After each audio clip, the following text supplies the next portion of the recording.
La première décision, c'est que le fonds de solidarité sera supprimé au 30 septembre de cette année.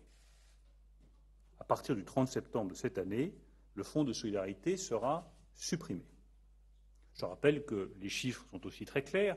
Il y avait 500 000 demandes d'indemnisation au titre du fonds de solidarité en mai dernier.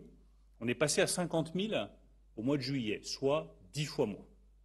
Tout simplement parce que le retour à la normale se marque aussi dans des moindres demandes du fonds de solidarité. Cette transition de 1 mois pour la disparition du fonds de solidarité s'accompagnera d'une indemnisation à hauteur de 20% de la perte du chiffre d'affaires. Donc le fonds de solidarité étant supprimé au 30 septembre, jusqu'au 30 septembre, nous maintiendrons les mêmes chiffres d'indemnisation que ceux qui avaient été retenus au mois d'août, c'est-à-dire 20% de perte de chiffre d'affaires.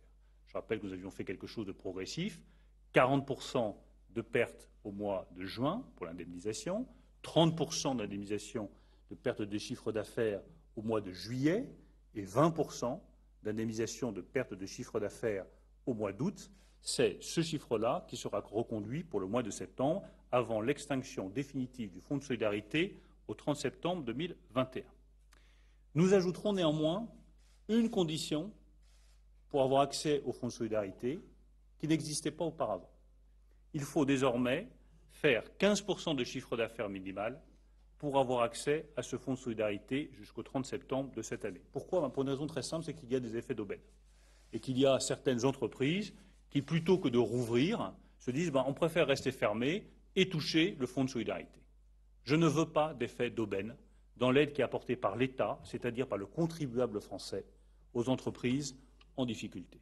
Par conséquent, pour avoir accès au fonds de solidarité dans les conditions que j'ai indiquées, il faudra avoir fait désormais au minimum 15% de chiffre d'affaires.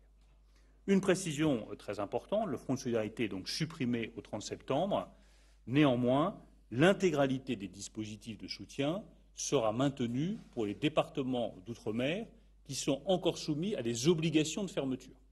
Et je veux dire à tous nos compatriotes des départements, des territoires d'outre-mer qu'ils peuvent compter sur le soutien de l'État et qu'à partir du moment où ils sont les seuls à continuer à être soumis à des obligations de fermeture administrative, ils continueront à bénéficier de l'intégralité des dispositifs de soutien prévus par l'État.